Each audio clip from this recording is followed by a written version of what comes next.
Welcome to the Tech Egg. Don't get scrambled. Enjoy the video. In this video, I will explain how to change a Ford F150 key fob battery. This is a simple task you can do yourself in just a few minutes. First, you'll need a small flathead screwdriver and a fresh CR2450 battery. Having these tools ready will make the process smooth and quick. Let's get started by preparing our workspace for this easy replacement. Now, let's open up your key fob. Look closely along the edge of the fob for a small, narrow slot. This is where you'll insert your flathead screwdriver. Be gentle as you insert the tip, then carefully twist or pry to separate the two halves of the casing. You should hear a slight click as it begins to open, revealing the internal components and the battery. With the key fob open, you'll see the old battery.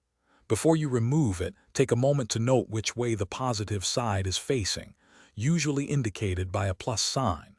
Gently pry out the old CR2450 battery. Now, take your new battery and insert it into the slot, ensuring the positive side is facing the same direction as the old one.